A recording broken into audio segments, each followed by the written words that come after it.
Hello everybody and welcome to the Pretty Good Gaming Podcast episode number 87. Hello a croeso I podcast rhif 87. My name is Mr. Gareth Evans and joining me today is Mr. Henry PCMR for Life Cooper. That's it, I'm one of you.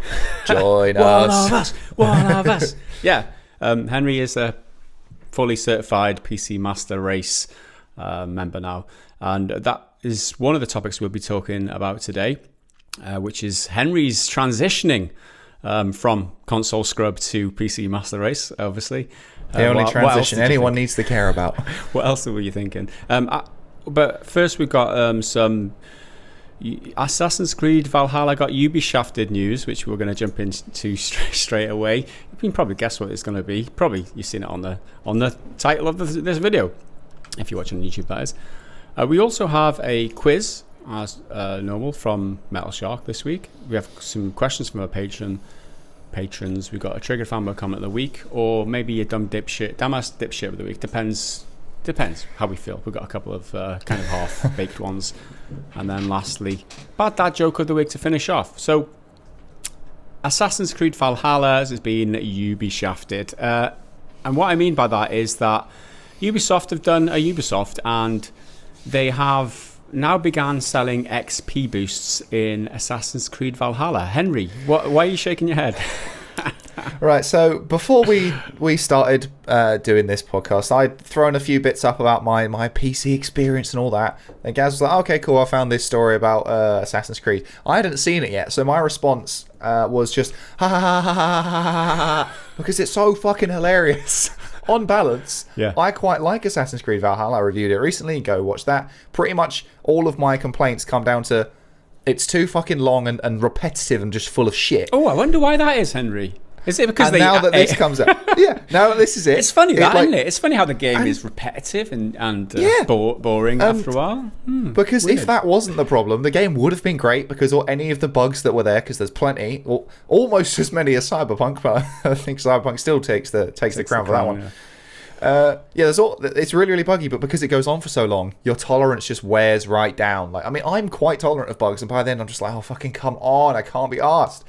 But yeah, now that this is added post-launch, there's a lot to be said about that. Yeah, it's just a devious tactic. We'll get into that. So the details. Well, I've not even read it yet, but I guarantee they're going to say something like, "Oh, it's to make it easier for the newcomers at Christmas" or some bullshit like fucking EA said in the past. Yeah, well, you're not far wrong. So the game launched without these purchasable XP boosts. And it launched on November the 10th, so it's just over a month. It's like let's say 5.5 weeks since it launched. So you can buy for the purchase of 1,000 Helix credits, or the price of 1,000 Helix credits, which is around $10. You can add a 50% boost to the experience a player can gain across all of their save files. Wow, value for money, man! I can play the game 50% faster for £10 extra. Oh, $10. Oh, that is great value. Great value. Thank you, Ubisoft. That's such a great option. Such a great choice to give players. The other option is 1,500 Helix, which is $15. You can also, as well as the 50% XP tier experience, you can get 50% extra money as well. So you can get extra money. It's literally a hack. Literally hacking to get extra 50% money. Imagine what you can spend, all those armor sets and stuff. And money is barely useful in the game because you don't really need to go to vendors or anything. All of your armor and equipment is found in treasure chests. Like you can buy like a couple of things, but pretty much all of it you find in the world. What you need is they call it like supplies and resources. Basically the same word for different things, but that's for like upgrading your settlement. It would make more sense to cheat and speed that shit up, because that's actually more important. So they've added this XP booster, which is total bullshit. Then they've tacked on this money thing, which is meaningless, to add pretend value to it. Well, I don't know. I think they're doing a great thing here for all those gamers who bought their game and just got bored with all the grind and the tedium of playing it, and they thought, I know, we'll offer these people a way out of that by selling them the solution to the problem that we gave them in the first place. That's just so kind of them. Ubisoft, you should be commended. How you managed to swindle people, and people still believe that they're doing a good thing by offering these. Because they did it at launch with what was it, Odyssey, and I really didn't like Odyssey because it was really fucking boring, like all the way through. Whereas Valhalla, I enjoyed parts of it much more. So in Odyssey, they had it from day one, and then they got loads of shit for it, quite rightly so. We were doing it as well. So now they've just tried to be like, oh no, we'll get the good reviews in, we'll do the Activision, we'll do the EA, and we'll add it in after the fact. This is the new tactic. And have our cake and eat in it. It's the new tactic, isn't it? Make your bed now, sleep in it, and have your cake and eat it. Have your cake and eat in cake and eat it. Eat in your cake. Whatever expression it is, it's still greedy corporations making the most of it, exploiting this review situation where they're avoiding the day one reviews uproar, I guess. And it's not a game that did badly. It's one of the highest selling games of the year. It had an incredible launch. And especially for the franchise, record-breaking for the franchise. How much worse would it have been, though, had there been a little bit of controversy around microtransactions? Like, they've avoided that. They've rode the wave of popularity, and now they're slipping this in the back door when everyone's talking about Cyberpunk. It's a bit convenient, isn't it? The whole week of news, it's all been Cyberpunk this week, and then out of nowhere, it's a good day for bad news. That's kind of what's his name? Yves Guillemot. It's just like, yes, focus on Cyberpunk. They're the evil corporation, not us. Right, as they're busy abusing their employees. Exactly. Talking about Gollumizing the leadership at Ubisoft. This is a quote provided to Game Informer from Ubisoft. They said, quote, as more and more post-launch content becomes available, we want to give the option to players to advance their progression. Just an option. They didn't say that, I said that. Utilities allow players who lack the time to fully explore the world of Assassin's Creed Valhalla to be able to acquire the game's best gear, as well as other items, by accelerating their progress. For instance, these players can purchase maps that uncover some interesting locations in the world, but would still have to visit and play them in order to get their rewards. There's no justification here. It's all just like positive PR speak, trying to spin this into a positive thing. Completely sidestepping all the criticism, which are the fact, we've highlighted them already, the fact that they're creating a problem, selling this solution, making the game grind in the first place. They're selling this, they're avoiding the reviews day one, and putting these shady things that they know is controversial into the game post-launch. But it's just the goal of it. It's just like it's just a PR line. It's just like, right, have we prepared this? It's to say you could copy and paste this from any one of the publishers, Activision, whatever, and they're all the same. It's carbon copies of the rest, and it's just a positive line. It's all it is. It's PR bullshit. Give the option for players to advance their progression. How about we opt not to buy your game, or even better, just give us the option to do that if you really cared about giving us the option to advance progression. Give us a cheat code. Simple. Don't have to sell it. Switch in the settings. You don't have to sell it. Either game just a simple cheat code or whatever, just like they used to do. But I'm exhausted by this whole thing. It happens every time and time again, but people still justify it, right?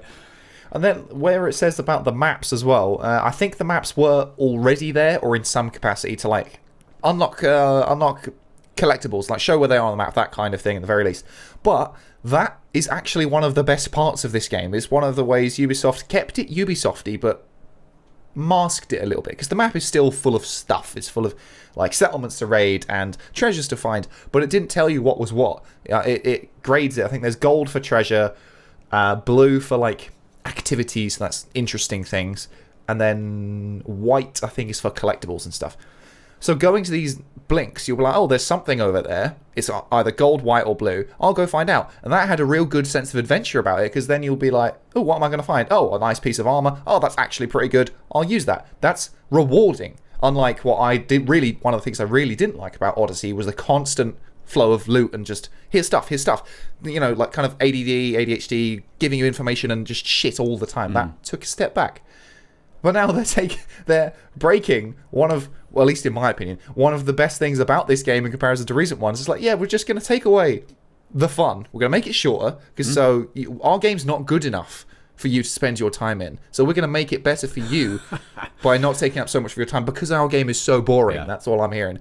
And we're going to ruin one of the best aspects of it, which is a sense of adventure. It's fucking dumb, and people are going to buy into it. There are a lot of bad justifications, and I've seen them on Twitter like straight away. It's like, oh, it's only optional. It's a time, they're saving time. If you don't like it, don't buy it. It's only a single player game. It's not like it's multiplayer. And it's like, I mean, if you don't like it, don't buy it. It doesn't work. How did those arguments hold water? Having just pointed, with all the other counter arguments that we've already put in place, they don't hold any water at all. If you don't like it, don't buy it. Doesn't work because the game is built around it. It's built to be longer than necessary, which means if you don't buy it, you get a fundamentally worse experience. Of course, you can not buy it. Then you don't have a problem. It's too late now if you've already bought it. Yeah, if you've bought the game, then that's it. You're stuck between a rock and a hard place. In the grindy game, with the only option is the only solution is to buy or grind. Exactly, and it's an easy game as well. Like, it's not like the grind is super hard. It's not like you need to really work to fight the bad guys. Like, I think towards the end you finish the main story, then there's a few other sort of end gamey activities, and one of them's to go to like the last area, which is a really high level. And I was like, fuck that, I'm not going there. It's like 100 levels above me. I'm never going to make it. Fortunately, though, I watched whose was it? I think it was SkillUp's review, and he was like, yeah, after I completed, I just went to the area to see what it was like, and I just walked through it and killed everyone. So I was like, oh, thank God, I did that. Piece of piss, no problem. You don't need to grind anything because it's so easy, but the game is just so long, it takes ages to get through everything. Yeah. And that's exactly what they're doing here. They're solving the problem they created. Yeah, we pretty much hit all the points that I've got here. The only other... The thing I always like to compare it to is the fast track ticket in their theme park. So you buy in to the Disney theme park, and you want to buy a fast track ticket. Instead of waiting for 2 hours, you can wait for like half an hour. It only costs you an extra $100, and it's like it's the same thing, because what you're doing by buying the fast track ticket is you're enabling this whole economy of speeding your queue up and making the experience shitter for everyone else, because everyone else has got to wait longer because you've fast tracked and got in before everybody else. So their queue, the regular, just paying the regular price, people have just got to wait longer because you've bought the fast track ticket. And I don't know, it's the whole idea of capitalizing on this. You buy a ticket, you should be able to get the best experience. You don't have to upsell you the whole way. And this is all this is. This is just being upsold something, and it's bullshit. And we've always stood up for anti-consumer practices on this channel. That's what we've been doing since the very beginning. What's what we've been doing all last week too, in regards to not just this game, but a game from a developer which we previously loved, which was Cyberpunk, right? So a lot of people complaining that we're being too negative and this and that on Cyberpunk. We've always done that. This is what we do. But the main takeaway for me is buyer beware. These days, these big corporations, they will always shaft you. They'll always find a reason to take more money or make your experience a little bit worse so they can sell you a solution or whatever. You can point at any of the big publishers these days, and they've all done it, and they all will continue to do it, which is why I'm very soured, very dubious about buying these big AAA games, because this is what they do. And the thing is, there's some good stuff in Valhalla. I said before, it's probably the best Assassin's Creed I've played in years. But don't let that entirely dupe you because of this shit. Like, if you like it, cool, but just be aware that they're trying to fuck you over. They've made it longer so that they could take your money. If you're happy with how long it is, then be like, yeah, I'm going to fucking spend all my 80 hours in this world and it's awesome, I love it. That's the dream. Good for you, pal. I'm not shaming you. But if you just want a quick chill out, play some Vikings and kill people, you're probably going to spend way too long doing it. And please don't buy this shit. Don't let the game manipulate you into paying for stuff that you don't need. Yeah, it's one of those where you can never get. There's nothing wholly good these days. You always got to take the rough with the smooth. It's never just all good. It's never like that. There's always a price to pay for a good. For a good game these days, over and above what you outright purchase the game for. I don't know. I'm pretty negative. I'll be honest. I'm pretty cynical when it comes to big companies trying to shaft you. But that's just the way I always have been. But let's move on quickly because we've probably got going to get into a box of can of worms with Cyberpunk in a bit too. That's default. not even the focus of what's coming up, but it's going to happen. It's going to happen. But anyway, Henry is transitioning from you call it migrating. I like to use transitioning from console to PC. I use migrating because the console's not being completely chopped off and reformed. Yeah, it's still going to be there. Like every now and then, I'm like, you know what? Let's play a bit of God of War. Let's play a bit of Days Gone or something. Uncharted. But the PC's probably going to be my primary machine, at least for a while. Oh, is it? Like, yeah. What? I mean, I'm just asking. Like, it is. You've decided that.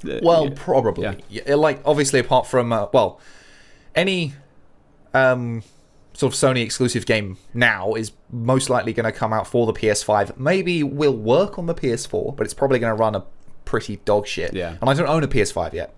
But I've kind of touched on before, when God of War's release date comes out, or maybe when Horizons comes out, then I will start considering it. Yeah. Getting a next-gen console. Maybe even like a God of War skinned one or something, because I've never had one of those before. Would your decision... Sorry to throw in this question here, but will your decision to buy a PS5 be harder now that you've got a high-end PC gaming rig? Yeah, because the value for money proposition is much lower. Because before it would be everything on this one console. Well, not everything, but most of the games that I would be interested in would be on this one machine. Whereas now it'll be like 500 quid for much fewer games, far fewer games. Like Makes 500 sense. quid for like God of War, Horizon. What are their new IPs? I can't remember. They've got like the one with the like astronaut person who looks quite cool. There's one with a robot. These are from ages ago. Can't really remember. And then any of the existing ones, like a Days Gone sequel or the new Uncharted, which may or may not be in development by this secret Sony studio that keeps popping up every now and then in the news that no one really knows anything about. Or The Last of Us 3, when Abby can finally be the main character and piss everyone in the world off. I'm really excited to see The Last of Us 3, man. I have no idea what's going to happen. It's going to be a shit show no matter what. It's not confirmed, is it? No, not confirmed, but it will happen eventually. It's going to happen eventually. Because, I mean, that game made so much money for Sony. They're going to be like, I don't give a fuck about your story or what any of the community thinks. This game makes money. Yeah, this is what we're going to do. Anyway, PC's probably going to be my core base now. Yeah. Apart from exclusives and whatnot, but that's a future problem. That's Henry's problem further down the line. But yeah, so I have always been a console gamer, and it's not so much through choice so much as it just kind of circumstance and happening. So my first console when I was a kid was a second-hand PlayStation 1, maybe even third-hand. Like it got passed around. Well, I think my brothers got it second-hand, and then I got theirs when they moved on to PS2. So I was always kind of like a generation behind. Then I got a GameCube, which I still maintain is one of my favorite consoles ever, just because I spent so much time on a very finite amount of games. It was like Mario Kart Double Dash, which is still the best Mario Kart game, Super Smash Bros. Melee, Star Wars Rogue Squadron, and then a few others. I just cycled through them all the time.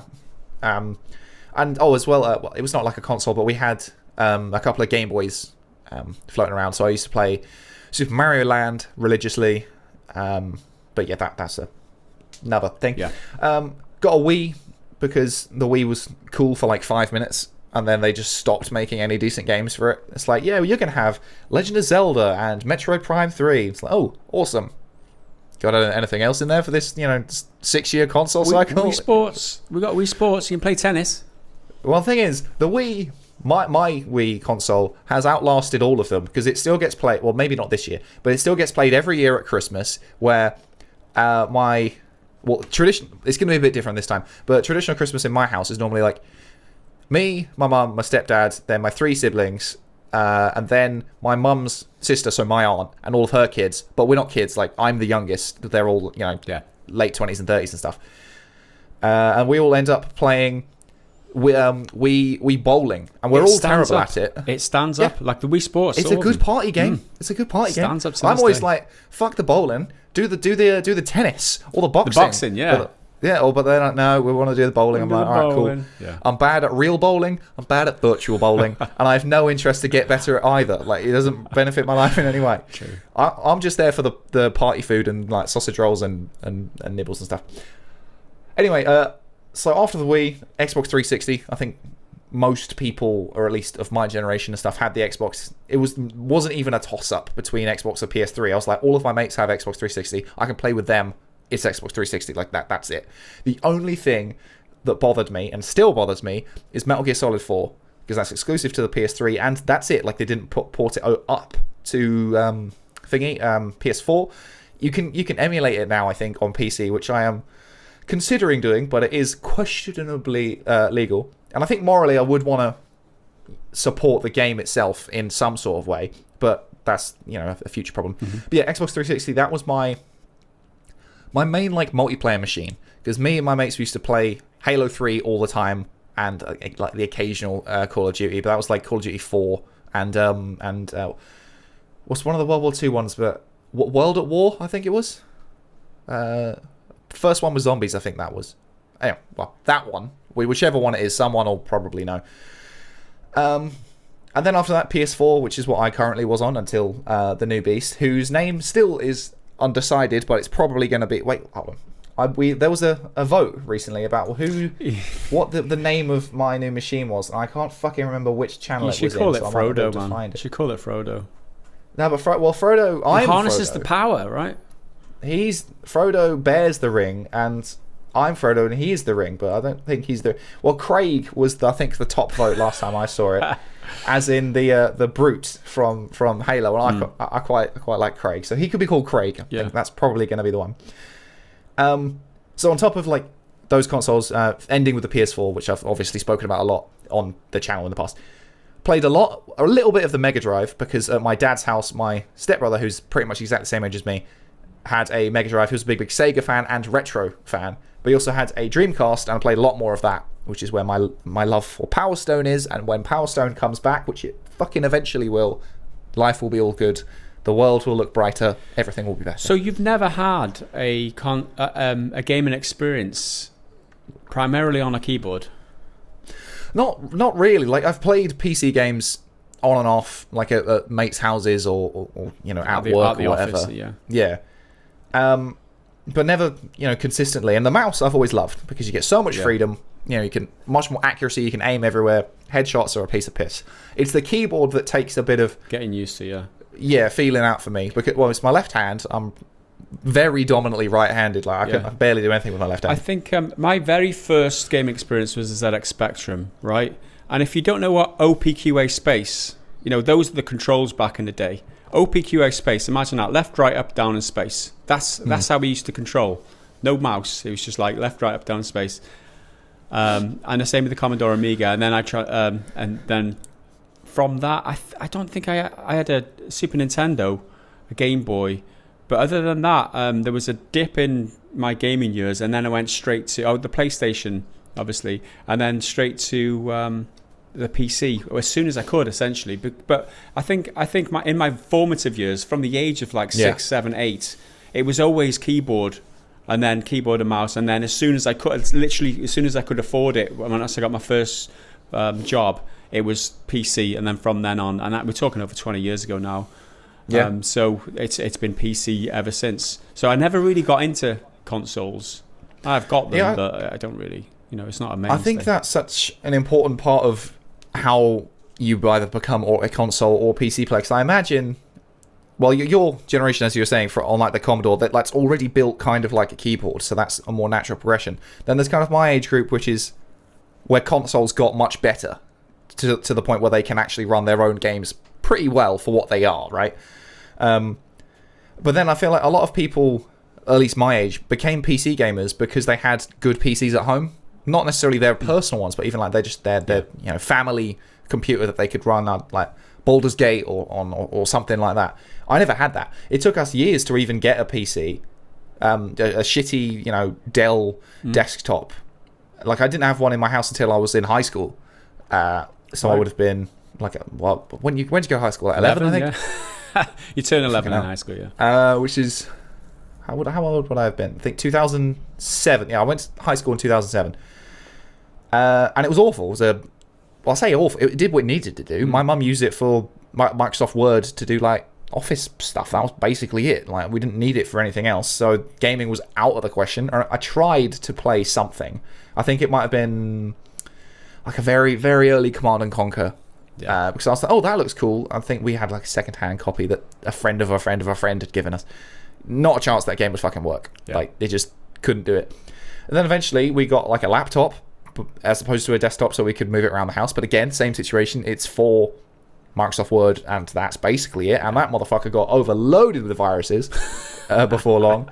Well, I think that's because my brother, he's a bit older than me, he discovered torrenting. And he downloaded all of his music, and as such, the computer got infected. Music and other stuff, no doubt. Yeah, no doubt.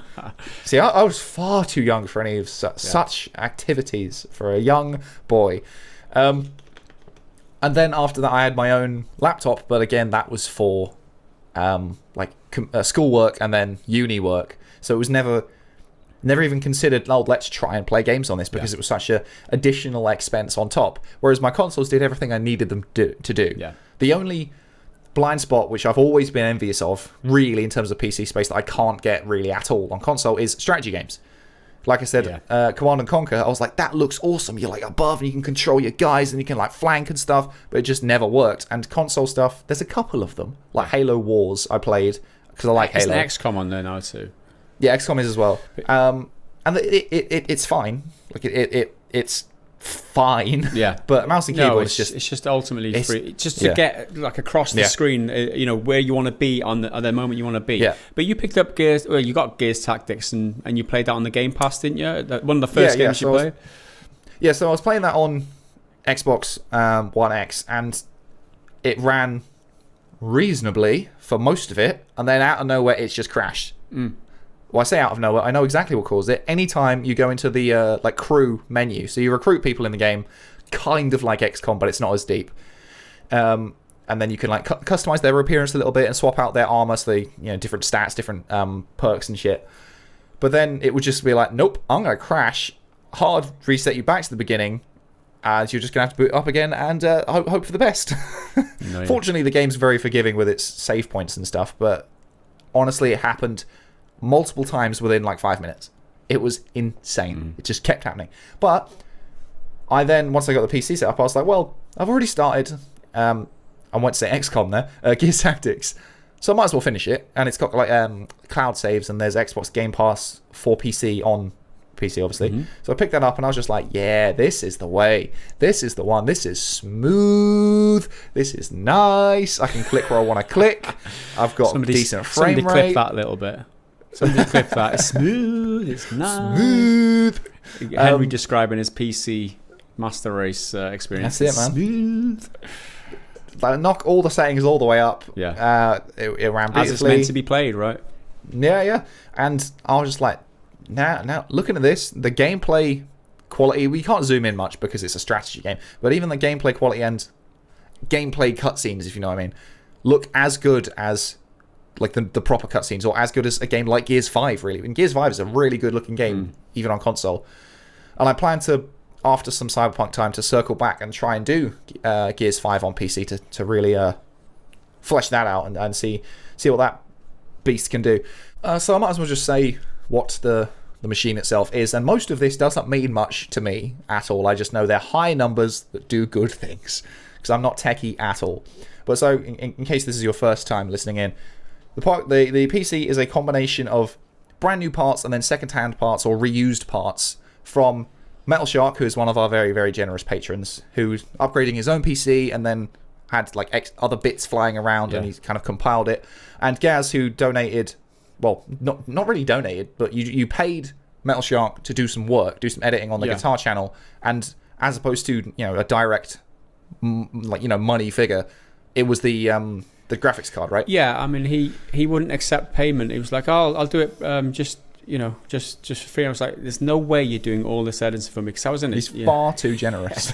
He was like, no, I'll just do it. I've got the technology, I've got the expertise, I can do it. I'm like, no way, you've completely dug me out of a hole. I need to give you something. And he was like, tell you what, you contribute this for Henry's PC and we'll be square. And I was like, let's do it. So it's not really my goodwill. No, it's Metal Shock's. It's all Metal Shock, really. Yeah. So all the credit has to go to him. So I just copied and pasted this from a message Metal Shock sent me. He basically sent me like a series of bullet points being like, what is the PC? What can I do on the PC? What does this and this kind of word mean? So 18 core i9 on an AIO. That's very different. AIO.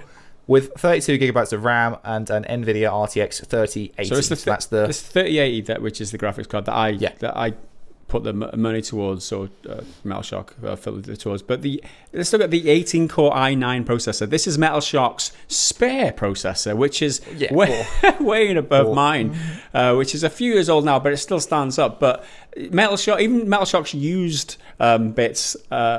Well, some of it, I don't know what bits are new, but he said that a lot of it is kind of cobbled. No, which is absolutely no problem. Yeah, it's cobbled together, but if it's what he's thrown away, it's better than what majority of people got in their PCs. So it's going to a very good home. Let me tell you. He's obviously a PC gaming enthusiast, as Metal Shock.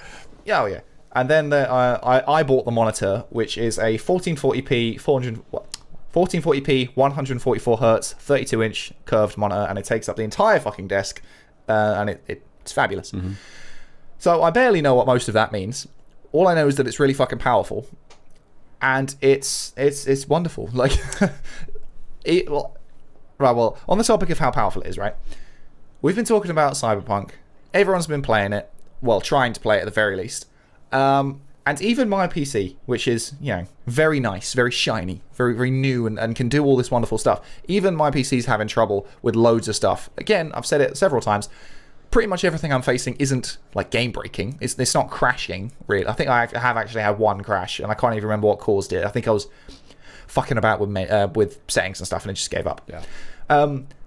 But there's so many little problems that I keep seeing over and over and over and over and over again, even on this quite impressive system. Yeah. So God knows how anyone could put up with it on PS4. Obviously, if you do have it on PS4, have fun, like wicked. Are we getting into the Cyberpunk discussion now, or fuck it, let's do it? Why not? We can circle back to anything else. Well, okay. I played Gears Tactics. That was great. I've already mentioned that. The next one was The Witcher 3.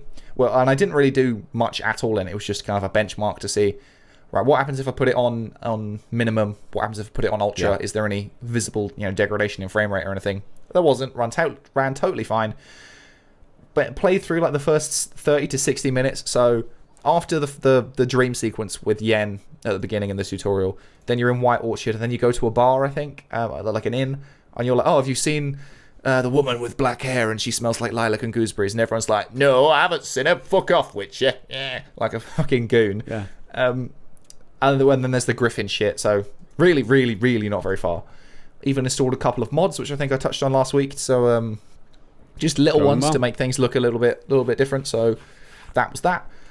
But yeah, I've not really played enough Witcher 3 on PC beyond making sure it does work well. So the main test, the main event is Cyberpunk, which is, it runs graphically most of the time very, very, very well, even like with ray tracing and all that shit. So that's awesome. My comments, again, I sort of touched on some of this last week, so forgive me if I'm repeating myself. In terms of first-person shooters on console, they can be pretty good. They can, like, they're not bad. Like Doom Eternal is my game of the year this year, and I played that on PS4. But obviously, mouse and keyboard is the way. Well, specifically mouse for me, as I was saying. Keyboard, I'm getting much more comfortable with it, but there's just so many buttons, which is an advantage, but it's just kind of getting used to placement and stuff. But the mouse, like, it's just so freeing to be able to aim wherever you want, look at whoever you want. And I think as well the way Cyberpunk does dialogue, because it's not just you, well, most of it's not just you standing there static, being like, oh, blah, blah, blah, blah, blah. You can look around, you can even walk away and that can have an impact on the conversation. You can pull a gun during the conversations too, and that if you want to. that can end the conversation, and it might go down differently. Yeah. Well, I was playing a bit yesterday, and a guy had like someone held hostage, and I was trying to talk him down, and it was one Well, there was a time limit as well. Like the bar goes down, so it's quite stressful. I was like, what if I just fucking nail him? I've been mainly using handguns, so my handguns are really powerful. What if I just nail him in the face?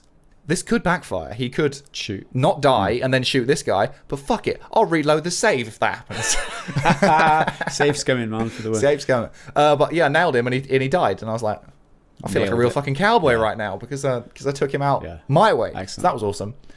So I've been using mouse and keyboard for everything apart from driving because it's just not right. Like and the fact one of the biggest problems for the keyboard is that in terms of walking and driving, the key is either on or off. Like there's no gradual thing like you have with a stick or a slow pull of the trigger.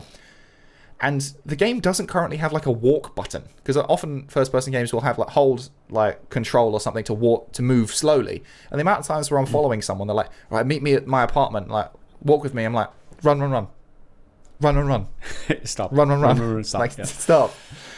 So that's kind of annoying, but again, it's like a bit of a minor gripe, and I imagine that's something they can very easily patch in. I've completely lost my place. in terms of I'm just circling back to the driving, right? A lot of people say that the driving isn't good, but I think if you're wired to just want to throttle it the whole time, I think that's where you might struggle. For me, driving's fine because I'm just tapping the. I'm not going full throttle. I'm just tapping the accelerator and lifting off, and then navigating if there's a turn in or in between cars or whatever, and then just tapping the throttle on and off like that, and I just get used to that. And you know, if that's not how it's meant to be played, or it's supposed to be able to throttle on and whatever, I'm managing. I find the driving's fine. So yeah, I think the driving is fine. It could be better. I don't know. I think, well, no big deal for me. I'm fine with like acceleration and speed and everything. The cars do feel a little bit different, but the one thing consistent across all of them is they're skatey. Like you can, excuse me, if you make a turn, he will spin out or not fucking turn at all. Yeah. And again, that varies between car. I think I said last time, the brakes don't fucking do anything. Like especially because the map is quite zoomed in when you're driving. So there'll be a turn and it comes out fucking nowhere, especially because you're moving, 100 miles an hour, even slower. Like it still happens. I'm like, all right, let's handbrake turn into that.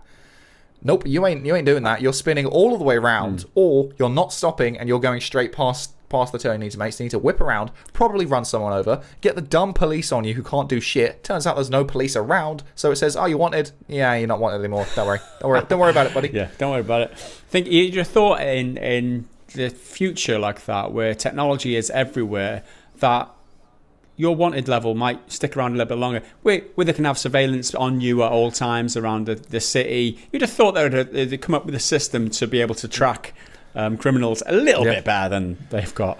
And then because Cyberpunk, and Night City is such a corrupt place, I was kind of not hoping for, because they never said it, so like it's not like I was expecting it, but it would be cool if you could talk to the cops when they come up to you and bribe them and say, all right, well, if you turn a blind eye to this, I'll give you, $100 or whatever. Give it to them, kill them anyway, and take it back. Yeah, that's cool. But yeah, so I've basically been running it on Ultra with ray tracing. Sometimes I flip between ray tracing medium and ray tracing Ultra, because I think then there's that one above it, which is Psycho, I think. Yeah. And I can run it frame rate wise totally fine on max everything. Yeah. But the problem that really bugs me is pop-in, especially when I'm driving. Like there'll be pedestrians doing whatever the fuck they want, and their AI is rubbish, and they just walk in circles and they spawn all at once, and they're like, we're a group of penguins, just bumping into each other. Or there'll be like buildings where the textures are like kind of iffy, and then snap, they're in. Yeah. The worst instance of it literally almost broke not the game, but the quest activity is probably a better word. So I was doing a race with Claire, and I fancy Claire so much, but I'm pretty sure you can't romance her, which is a real bummer.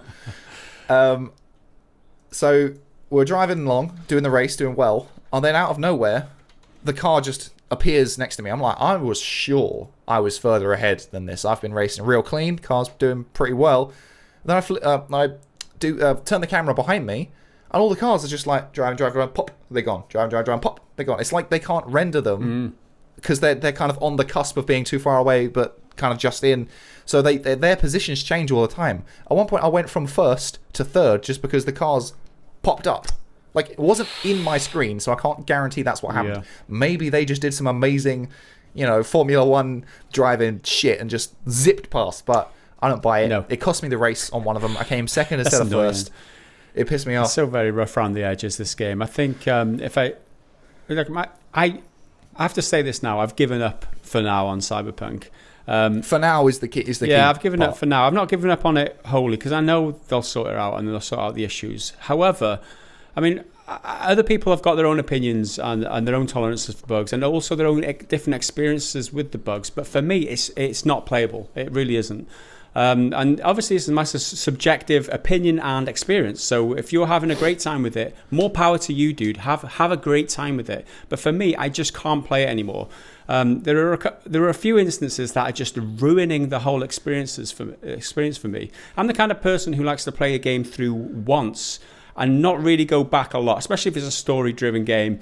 Once the story's experienced, there's not really that much of an attraction to play it through again. I probably will do with a game like Cyberpunk. I've played through Fallout New Vegas a few times, so it's probably one of the games that I will come back to. But having that first experience with the story be as good as it can be is really important to me because I'll probably not experience the whole thing again. So when I'm in a story mission and I'm coming to the end of a very, a mission that's involved a bit of setup, and then I'm getting to like rescue the final rescue, and then just when that moment of impact comes, when the whole crescendo comes, to see my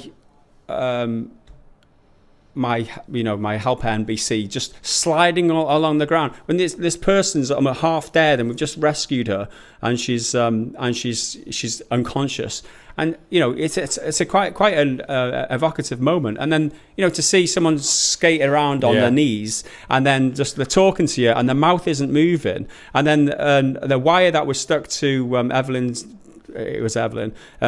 head was just like floating in midair. I'm like, this is completely like taking me out of the situation. I should be emotionally in tune with what's going on here and with all these characters, and I just can't. There's no connection. I'm like, this isn't how it's supposed to be experienced, and I cannot get the optimum experience from this now. I probably never will again. So if I continue to, and that's just one instance, right?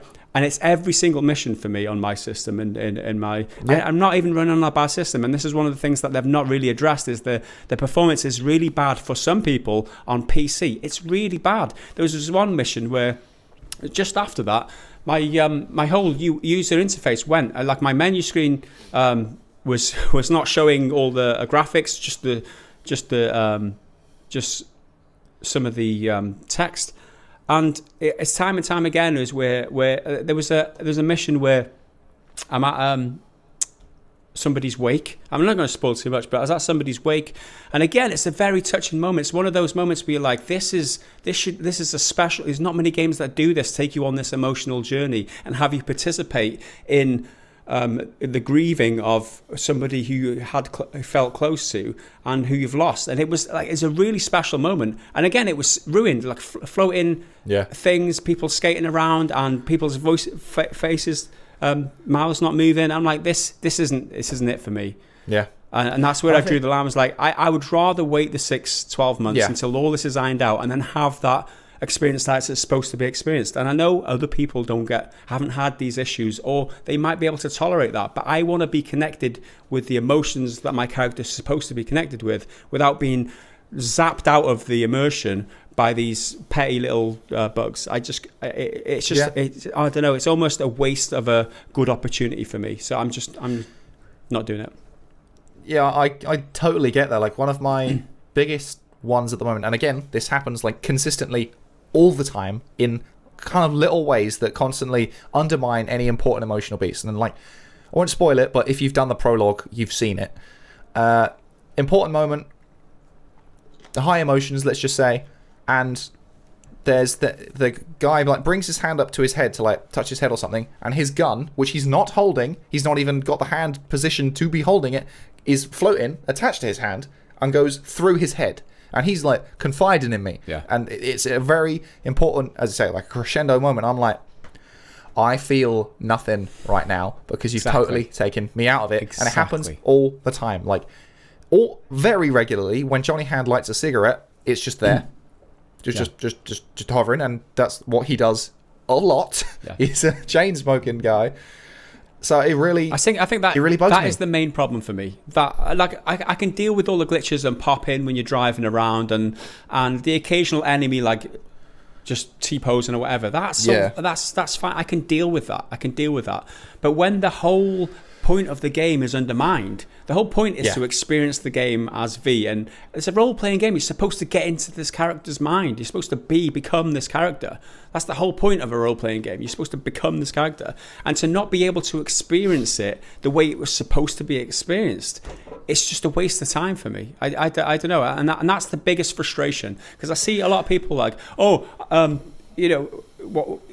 people are undermining the fact that it's all right, it's fine. Like, what you're complaining about? There's no great bugs, and it's like for me, it's I don't know. It's not where it's supposed to be. It's just not where it's supposed to be. And because the story is so front and center, but also like there's so much attention on it. It's very well written, very well acted. Yeah. A few people are criticizing Keanu, and I'm like, Keanu isn't the best actor in the world. You cast Keanu because you want Keanu. Keanu brings the Keanu. Yeah. He's not bringing anything else. He's not bringing an Oscar performance. He's probably going to sound a bit wooden. He always does, even in some of his best movies like The Matrix. But Keanu's Keanu. Like, every time I'm looking at him, I'm like, he's got my attention. And then there's a cigarette just floating. Yeah. I'm like, why? You've ruined it. The writing's great. The most of the time, the animation's great. Like, everything comes together, and I'm like, I'm totally in the zone because they've done all of that stuff so well. And then let's just have this NPC like. I'm trying to think of a good analogy, right? And one's just popped to my mind because I've seen it discussed, and it's a question later on. But take the best pizza that you've ever seen and smelt and just anticipating this beautiful taste, and it should be experienced like that. And then someone comes along out of nowhere and just throws pineapple on top. Do you know what I mean? It's like, what are you doing? Tainting this is a question for later. This experience with that shitty pineapple on my pizza. Fuck off. Well, that's the way I feel. That answers the question, and get that fucking pineapple off my pizza right now. Yeah, I mean, obviously, we're foreshadowing a question later on. We'll get to that. But that, although I just did a quest yesterday. I think I was meeting up with Judy, who, and I'll save you the heartache. I don't think it's a spoiler.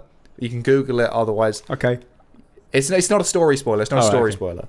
It's if you are a male body V, you can't romance Judy. Yeah. We got that. We can get that by the arrow through the heart. By the way she shaved the side of her head. You can always tell. You can always tell But she's still smoking. Maybe she's open to someone else. So that broke my heart a little bit. I'm pretty sure Claire, as I said earlier, I don't think she's romanceable. My new target, I'm certain she is. Yeah. So she's on your hit list. She will be my bride one day, assuming partway through the scene, like where we're getting jiggy with it, Johnny Silverhand's nut doesn't just twitch through the fucking screen or whatever. Like one of my most annoying glitches, and it's so fucking minor, but it's so annoying, is constantly in my top weapon slot. So you get 3 weapons, and you can put like anything in any of them, like pistol, shotgun, pistol, shotgun, sword, whatever. Every single time in my top one, it says I've got something new. I don't. I'm breaking down pretty much all of my guns because they're worth no money, and I need crafting parts. If you go along to melee weapons, it might be a new melee weapon. Is that nope? All right, nope. Because that was it for me. I was like, oh, what is this? And then I checked. There's like weapons, there's melee, and then there's attachments or something. I don't know, mods and scopes and stuff. I thought you've just got to. Yeah, that is pretty annoying if that's. Yeah, that really pissed me off. Another one which really annoyed me yesterday. I crafted a weapon because, as I said, I like my pistols because that's kind of the gunslinger kind of character I'm doing at the moment. Powerful as well. They're really good. I crafted a new one because it was better than all of my current ones. So I was like, yeah, I barely do crafting because it's mostly useless. And the resources are so few and far between. The crafting's another fucking conversation. Built it, and I get it out, and it's not that pistol. Like, he holds it like it is, and it behaves like it is, but it's the wrong model. It's a shotgun, like a really, really short, stubby shotgun. I was like, okay, I just spent loads of crafting materials on this. It's like a rare class weapon. It's really good. And now I can't even aim with it. So he aims it, and instead of having your little iron sights or a scope, or whatever you've put on it, because it's the wrong model, it fills up the space wrong, and there's this whole thing in the way, so you can't aim at what you're trying to aim at. So, like, fundamentally, this doesn't work. It's not like he's just holding the wrong thing and it still functions kind of the same. It occupies the wrong space. And I was like, well, this gun's a complete waste on me now. I used loads of crafting shit to get it. So I'm just going to break it down and just leave it. Like, what a waste of fucking time. Yeah. There you go. I mean, there's lots wrong with it. I'm glad that people are able to... I do like the game, on balance. Like, I love the game, and that's Being why I in can't Night City play is it. awesome. If it was a game that I didn't like so much, I could just blast through it and not care that I was missing out on those heartfelt, emotional story beats. You know, exactly. I don't want to spoil it. I don't want to ruin my experience with the game. So that's because I like it so much, I've had to put it to one side. But I'm glad that people are still able to enjoy it in its current state. If you love it, you got to let it go. Yeah, that's up to... It's true. But there you have it. I think that's a good place to move on. I think we've covered Henry's migration or transition to PC and Cyberpunk as well. Where we are with Cyberpunk. Are you planning on doing a review at some point, or? I mean, I don't know how much I probably won't do a review, because by the time I finish it, because I like taking my time with stuff. So by the time I finish it, it'll probably be a bit late. Yeah. And I've taken a real break on the story, because a lot of people say, oh, the main story is really short, but I actually really like the way it's structured. It's bang, bang, bang, bang, bang through the main story, and then all of the other stuff splinters from there. So it's like, all right, you meet Judy. She's in the main story for like a couple of quests, and then after that, she doesn't really show up. But then you can go off and do her whole other storyline personal to her. If you want more Judy. Yeah, if you want more, and who doesn't want more Judy? Am I right? And then you do the same thing. Like, let's go. All right, we need to drive this car to do something. And now there's a whole separate quest line with the car, like the AI in the car. Yeah. So I think that's a really good way to structure it. It's different.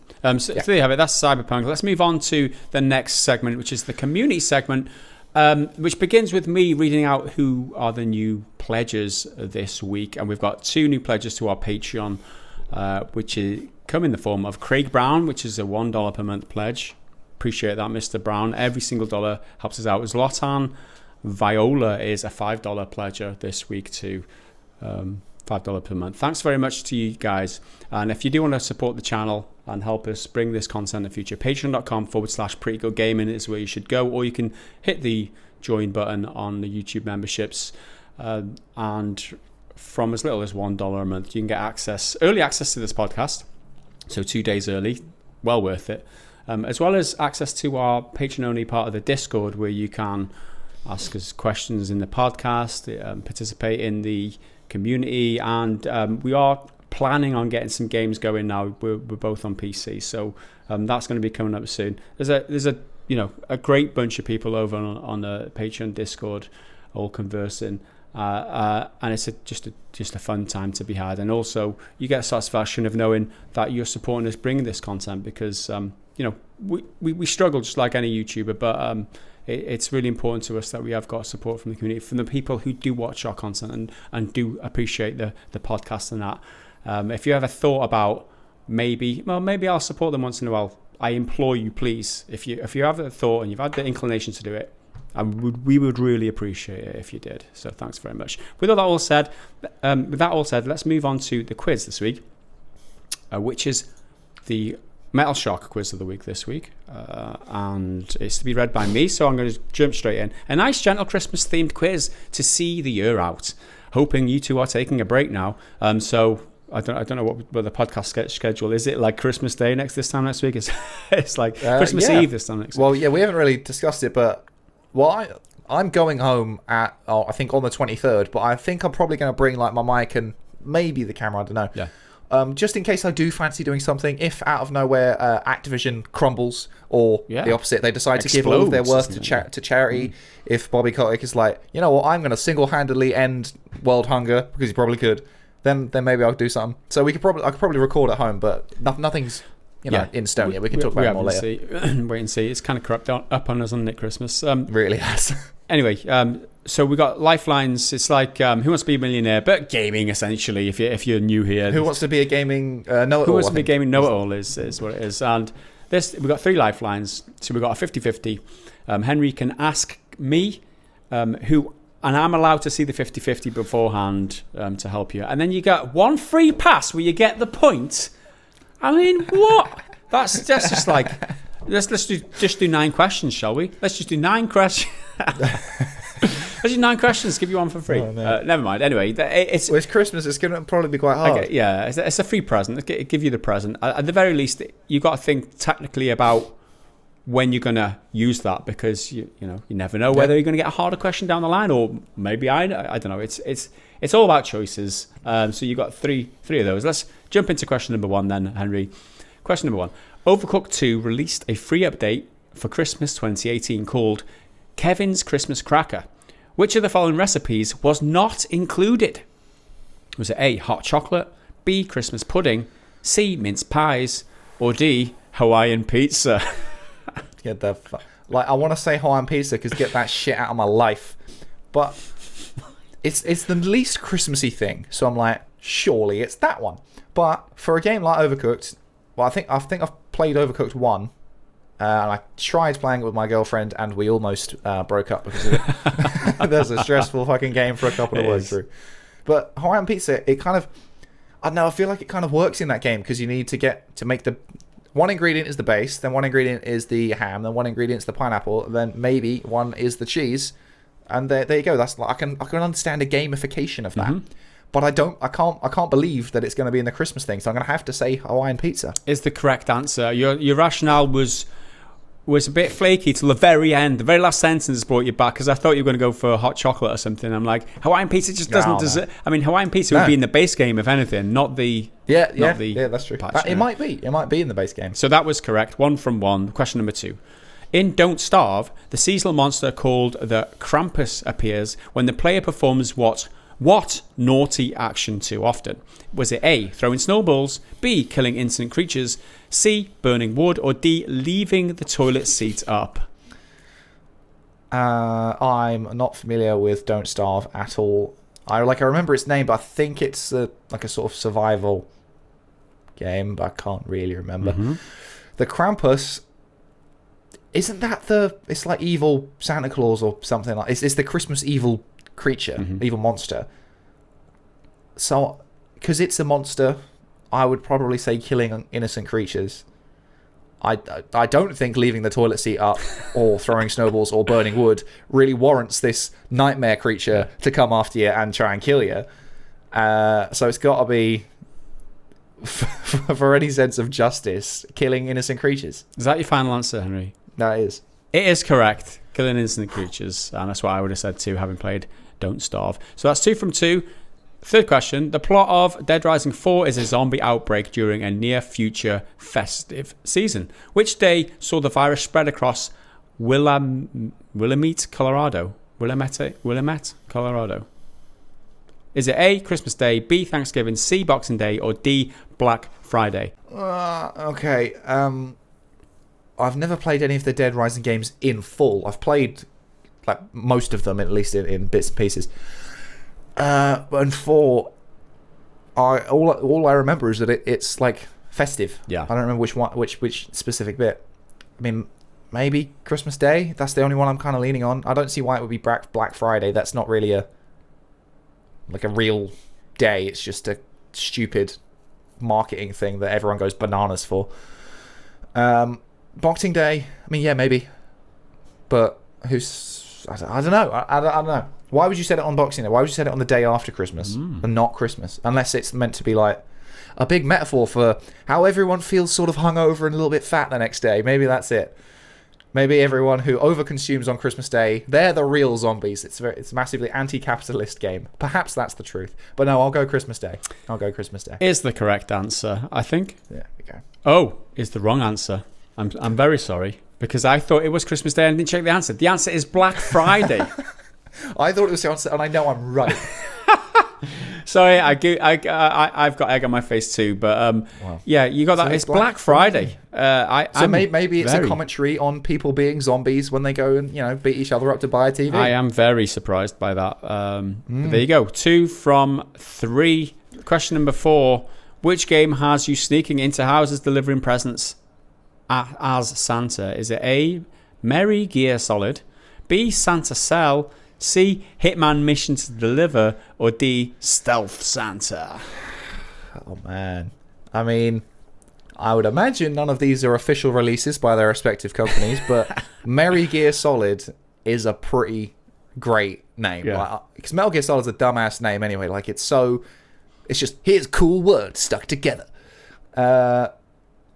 Yeah, let's go Merry Gear Solid. Well, maybe I should use a lifeline. How far through are we? Oh, it's only question 4. Can I get away with saving them? Well, the thing is, I don't know what any of them are, and I doubt you know what any of them are, so none of our lifelines are going to be particularly beneficial. They might be better served elsewhere. So I'm going to go Merry Gear Solid, damn it. Merry Gear Solid is a good guess. It's the correct answer. Yeah. And is it actually the correct answer now, or is it just what you were going to go with? I mean, yes, it's the correct answer. Yeah, it's all of the above. So that's 3 from 4, and you're doing well with these guesses so far. Question number 5 is next. Christmas Nights into Dreams was a free sample version of the full game, with some unique levels released on which platform? Was it A, PlayStation, B, Sega Saturn, C, Nintendo 64, or D, PC? Christmas Nights into Dreams. If I remember correctly, Nights is that weird, trippy Sega game. I think it's made by the creator of Sonic, or someone connected to Sonic is involved in it, and it's just weird as fuck. So I would imagine Sega Saturn, because it's their thing. What are my lifelines? It's ask you 50-50, and do I get anything else? Ask as who gets to see the 50-50 beforehand. Okay. Or 1 free pass, right. I'm only on 3 out of 4, so I have made a mistake already. Screw it, let's live dangerously. Sega Saturn. Shoot from the hip is the correct answer. It's Sega Saturn, and I've definitely checked the answer of that one. So that's 4 from 5. Question number 6. Which vehicle combat game takes place in the streets of Los Angeles during Christmas Eve 2005? Is it A, Twisted Metal, B, Destruction Derby, C, Red Line, or D, Wipeout? Okay, I can't remember what Red Line is. Wipeout, it's a sci-fi one. It's this kind of like F-Zero in a way, I think, pretty sure. Good game. Destruction Derby, that's it, just in a Destruction Derby. Yep. Well, along with many maps. So I'd say probably Twisted Metal. Twisted Metal, is that your final answer? Yeah, go on. Is the correct answer. That's 5 correct from 6, and you've got 3 lifelines and 4 questions remaining. This is question number 7. What is the name of the bonus mission in Hitman's December 2016 update, partially created to support the World Cancer Research Fund? Was it A, Ho Ho Hitman, B, Holiday Hoarders, C, Santa Slayer, or D, 'Twas the Night Before Hitmas? Okay. If it's for World Cancer, I don't think they're going to want to put their name on something called Santa Slayer. I think that's a bit too aggressive for them. Ho Ho Hitman. I quite like Ho Ho Hitman, and it feels like something people can quite easily remember as like a Christmas promo type thing. Holiday Hoarders, I just don't think that's a particularly good name. I mean, well, for like a Christmassy thing, I mean, yeah, you kind of hoard presents, I suppose, but I don't buy it. 'Twas the Night Before Hitmas. Nice pun. That's a dumb fucking name that some idiot in PR would think of, not a game creator. So that I kind of feel like that might be it.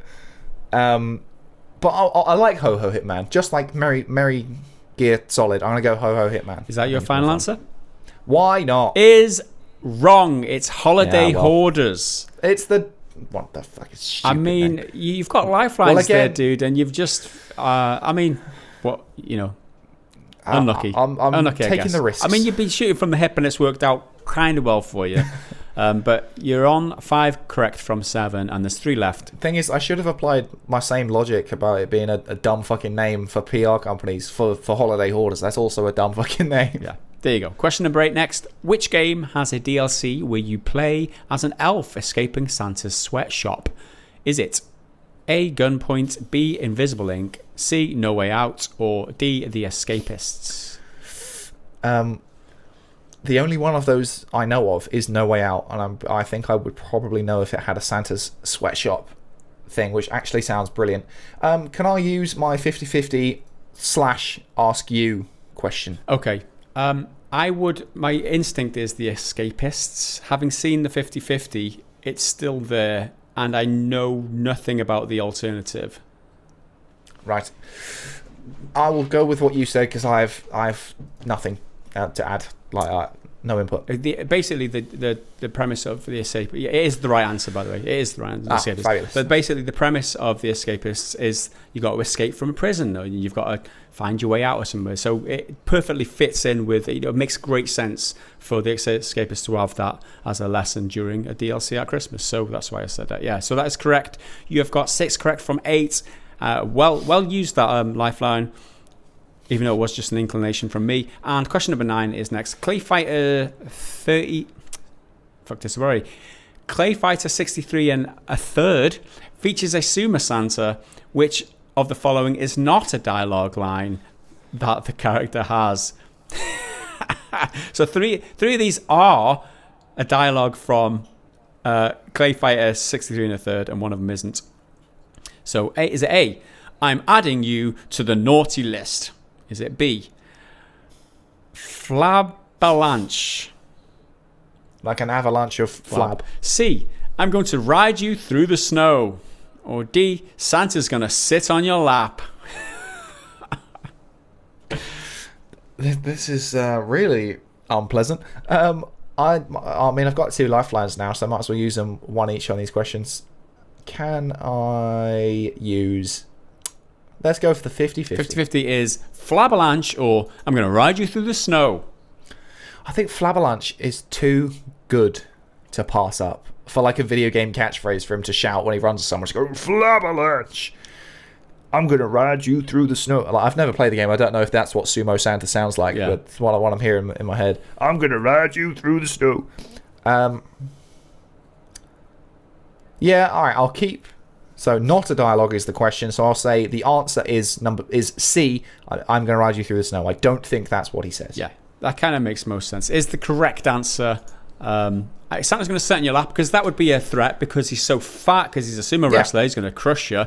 Flabalanche, and I assume this is a fighting game, so it's like, Flabalanche is, again, it's another threat of, like, I've got all this fat, it's coming down on you, I'm going to add you to the naughty list. That's a pretty, Santa Christmassy type of thing. It's basic. I'm going to ride you through the snow. Not quite, doesn't quite fit. That would be my reasoning, but yeah. It's just a bit too aggressively sexual, because I'm adding you to the naughty list. That could be interpreted as, I'm going to add you to the naughty list, winky wink. Or it could be, I'm just going to beat the shit out of you because you're bad. Instead of a lump of coal, you're getting a punch. Okay, so you've got 6 correct from 9. Is that right? Did you get 3 wrong? 2 wrong. So 7 from 9, and you've got a freebie on the last one, because that's just your lifeline. Question, might as well read it. Question 10. What NBA Jam edition features Santa's Slammers? Santa plus 2 elves. Is it A, Tournament Edition, B, On Fire, C, Hang Time, or D, Hoops with a Z? I mean, I have absolutely no idea. So, as if I wasn't going to do it anyway, I'll use my pass action. Your free pass. It's correct, Henry. The answer is B, On Fire. Well done. That was right on the tip of my tongue, that one. Well done. Thanks. Well done for getting 8 out of 10 to begin with. Congratulations. That is a decent score. And thanks to Metal Shark, as always, for the commitment and the effort he goes to compile these quizzes for us every single week. Thank you very much, dude. Your service is greatly appreciated. Let's move on to the questions put to us by the Patreon Discord members. And Henry, would you like to read the first one?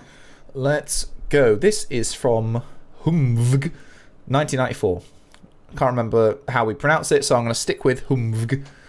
The grammar in this question is going to be all over the place, but bear with me. Don't worry, we fuck up everything we read all the time, so even if you're not making a mistake, we will. Okay, for each of you, who is your favourite character introduced in the previous console generation? They could be from long-established game series, but they must have been introduced in the previous generation. So, for example, you couldn't pick Ellie or Joel because they were introduced in the PS3 era, but you could pick Abby, if you were so inclined, because she was introduced in the PS4 era. My personal choice would be Aloy. Okay, so what character do we like who's a newcomer for this generation? I choose Abby. What? Are you sure about that? I mean, what's not to like about Abby? Apart from everything. Yeah. Well, Abby is a good character. Oh dear. Is a good character because you don't like her so much. Like, she's explicitly built to be that way. So, in that way, yeah, alright. Probably the most hated character, Abby. Exactly, but deliberately so. Yeah. Deliberately so. Well, then they try and humanize her to varying degrees of success. Doesn't work. Anyway. It works for a lot of people. Game reviewers, because they've got to be over their own personal. It's a whole kind of worms. Let's not go into that. Okay, what was your personal choice? I think Aloy is a very good shout. Aloy's great. It's a very good I've talked about her a lot. Every time I talk about her, I love that she's a total straight-faced bitch. Yeah. Like, anytime the sun god has given us something, she's like, no, it's a robot. It's over there. Yeah. You're a damn fuck. Come on. I don't think there's many people to try and. I mean, John Marston. Well, Arthur Morgan, but John came out last generation. Arthur Morgan's gone. That's Arthur Morgan. Can he compete with Aloy? Is he better? Arthur Morgan is brilliant. He's real fucking good. I was about to say Geralt, but no, he was old. Yeah, because he's cool. Oh, this is a really tough question. Right, let's go from my favorite games, recently. Doom. It's my game of the year this year. Doom guy. He was introduced in the past. Any other characters in that? No, it's that no one cares about the story of that game. What else came out this year that I liked? Final Fantasy VII. No, it's an old game. Resident Evil 3. Didn't like that, and it was an old game. Ghost of Tsushima. Jin. Jin's cool. I like Jin a lot because he's. Oh, some people would say he's boring, but that's because he's so stoic and a very, very traditional sort of proud samurai in that kind of way. So I like him. Baldur was cool in God of War because you can't really say Kratos. Atreus was a bit too annoying, but that's kind of the point. Yeah. Arthur Morgan, though, I'm coming back to him. I think he could be the one. I mean, Senua from Hellblade. Oh, Senua was cool. Senua was very cool. Pretty good shout, that one, I think. But I think Halo takes it for me. Aloy is awesome. Mate. Yeah. Deacon from Days Gone. Oh, yeah. He got a bit of heat for being a straight white male protagonist from certain outlets, but his heart's in the right place, man. Yeah. He's a simple, gruff bloke, but he's good at it, and Sam Witwer was brilliant in everything. Tell you what, fuck it. Let's screw those reviewers. I'm going to go with Deacon. I'll go for another gruff white male protagonist, and I'll go for Arthur. Yes, let's stick it up those bloody reviewers' backsides. Yeah, let's do it. Arthur Morgan and Deacon. Thanks for the question, MH. Aloy is an absolutely solid shout. By default, she wins. Anyway, another question from MHVG1994. What's the best retro-style game you've come across? I'm quite fond of Dusk, myself. Also, there are plenty of love it or hate it games around. Of these, what is one that you love and one that you hate, and why? So first, what's the best retro-style game you've come across? I don't really play that many retro games. Well, you will do now. You got a PC. Styles. Yeah, that's true. Honestly, one of my favourite things about getting the PC is going on. I think I was looking on GOG. I'm pretty sure it's on Steam as well. Being like, I can finally, after all these years, play Metal Gear Solid again, and it'll still look like shit because it's on the PS1 and boxy. Yeah. But I can finally do it. Because I haven't had my PS1 is God knows where. All right, so best retro style game. Oh, I don't know. What would I pick? Because visually there's a lot of kind of retro style games, but they kind of are slightly more modern. Like there's pixel art games, but they've still got kind of modern sensibilities. Well, I recently played Ori. Which one? The first one? I can't remember. Is it Ori and the Blind Forest is first, and then Ori and the Will of the Wisp? That's kind of a retro style game because it's Metroidvania and quite traditional Metroidvania. So kind of. That was great. I really enjoyed that. It was really quite challenging at times because it's very, very precise platforming. So maybe that. I think it's difficult to pin down retro style game. I think you can call any kind of pixel art indie game a retro style game, but I don't know what you mean by that. I mean, Dusk itself, I had a quick look. It's more like, it's like a Quake, Doom, old style Doom kind of shooter, Serious Sam kind of thing. Arena shooter, fast so moving and that's not just like super flying, retro. Flying enemies. So yeah, it's I don't think it's an arena shooter. It's just more like Doom, like the old Doom, or a game like retro style in the sense that its gameplay didn't really change much. They just perfected it. It would be something like Devil May Cry 5. It's a perfection of what they were already doing. They don't really add anything new. All of the like new advancements and stuff are making it look hyper realistic, but still having like crazy over the top action. Yeah. So I guess that kind of. Yeah, and I can't think. I'm blanking on this one. Let's move on to the part of the question. There are plenty of love it or hate it games around. Of these games, what is one that you love and one that you hate? A love it or hate it game. So let's like these Marmite type of games that you very divisive. You either love it or you hate it. So we want two games, Henry. One that you actually love and one that you do hate. Divisive games. Hate is I don't think there's any games I hate, because if I hate or I know I'm going to hate it, I just won't play it at all. I'll swear it off. But I guess maybe something like Bloodborne, because it's not a game for me. It came out on PS Plus a few years ago. Cool. I played it. It's a lot of people's game of the generation. Like a lot of people really fucking love it. I just think for what I like to get out of a video game, it didn't scratch that itch. I thought, it was hard, but the combat didn't change. It's just dodging and brutal hits. And I'm like, well, that's like one of the reasons I really like Devil May Cry is it can be very hard, but also it's creative. You've got to do all these crazy moves, and it's all exciting and engaging instead of dodge, hit, or occasionally shoot in with Bloodborne as well. So that's probably that. I love it game.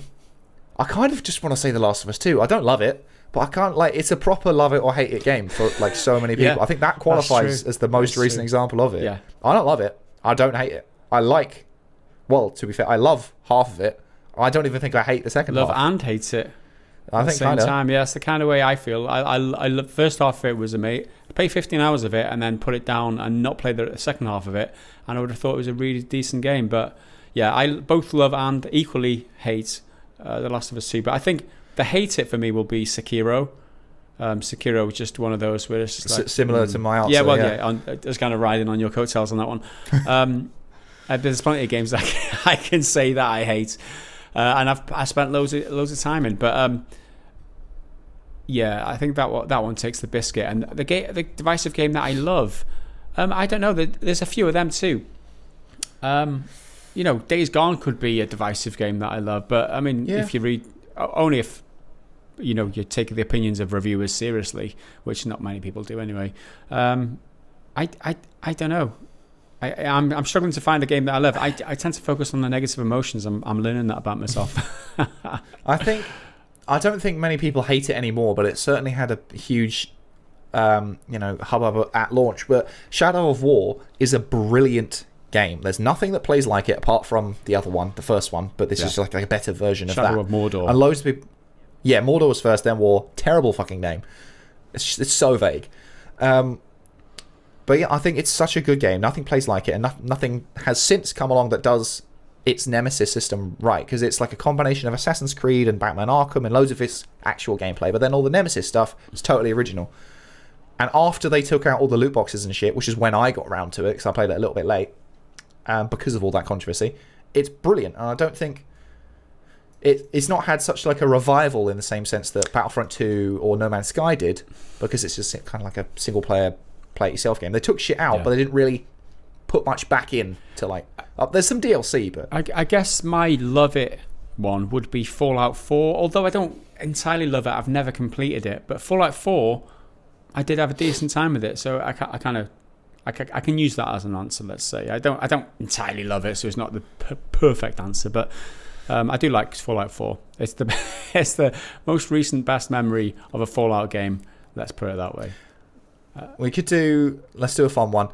Metro Exodus. It's a really fucking good game, but loads of people hate it because of everything around it with all of the Epic Games stuff. I think it's a brilliant game. Yeah, it's the Epic Games furor. They hate the environment around it. Anyway, thanks for the questions, Mr. MHVG. Let's move on. Right, here we go. Now we're into the real controversy. Forget about what you love and hate. Forget about Cyberpunk and Assassin's Creed doing some bullshit like they usually do. This is the one. This is from Tons, or rather his current name, Tons Who Stole Christmas, because he's a little grinchy bastard. So guys, what's your stance on pineapple on pizza? Surely you two can agree that this is a war crime worthy of standing trial at the ICC in The Hague. Yes, get it the fuck out of here. I like pineapple. I like pizza. If you give me a pizza with pineapple on, I will take the pineapple off and eat it independently. I'll have a very lovely time. But that pineapple's not going in my mouth with the pizza. It's not happening. No. Obviously, pizza should never have pineapple on it, and I think we're all in agreement here. There's been a huge debate on the Discord this week. It's been back and forth, and I think we should just put it to rest. I think I mentioned it earlier. Cyberpunk is pineapple pizza for me. It's like you can't enjoy it with all that shit. You can't take the pineapples off at the moment. I mean, it's a perfect. It's a piece of art without the pineapple. This came into my head earlier, but I forgot to mention it, so it's now back. There is a moment where you can pick your pizza. Like, you meet up with people and like, hey, what pizza do you want? And then there was like a cheesy pepperoni. Are we talking about Cyberpunk the game? Pineapple. Yeah. It doesn't mean anything. It's just it shows up there and you can eat it. Is there a pineapple pizza? I'm pretty sure. Yeah, there was ham or pineapple that's or whatever. The perfect. But then it got worse. I had high enough cool, or in this case, wanker, to ask for artichoke and aardvark. No, not aardvark. Aardvark pizza, man, please. Avocado. Aardvark. Artichoke and oh my god. Or maybe it was aardvark. Who knows? It's Cyberpunk. There's weird shit. No. So naturally, I went for the correct answer, which is like double cheese and pepperoni. Yeah, pepperoni, man. You want to get some meat on there. One. Some meat. Anyway, so yeah, I think we've put that to rest. And if you disagree with us, I mean that's on you. You're completely wrong, and you're entitled to be wrong. That's your opinion, but you're completely wrong. Let's move on to the next question. Tommy T 333. Question for Gaz. Fantasy football related. So we just have over 1/4 of the way into the season. Yeah, you take a back seat for this one, Henry. Yeah, I'm cool. And you're currently third in the league out of 9 on the pretty good game in fantasy football league. Where do you think you'll finish at the end of the season? Well, I would have said I'm closing in on the leader. It was over 100 points out ahead, and now it was down to 79 by the start of this game week. But I've had such a bad week. I forgot to change my captain, and that's gonna really screw me over. And you cannot afford to make those oversights. So I think I've probably dropped maybe 9 or 10 points because of that. How it's going to shake out. But if it wasn't for this week, I would have been really confident. But this week, it's just been so bad. Everyone's just not playing well. So I don't know. I've had a third and a second in the last 2 years. So I'd be happy. I mean, I'm not going to be happy unless I get first. I'll be honest. I'm not going to be happy unless I get first. That's what I'm going for. I'm a competitor at heart. I always want to win.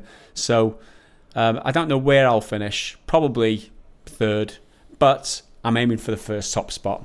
I'm gonna get in the Champions League no matter what. And then we have another question for Henry from Tommy C333. Not sure if this might be discussed a bit more in regards to learning mouse and keyboard. Have you found it difficult to adjust to aiming and moving? I can't aim with a mouse. And then smiley emoji.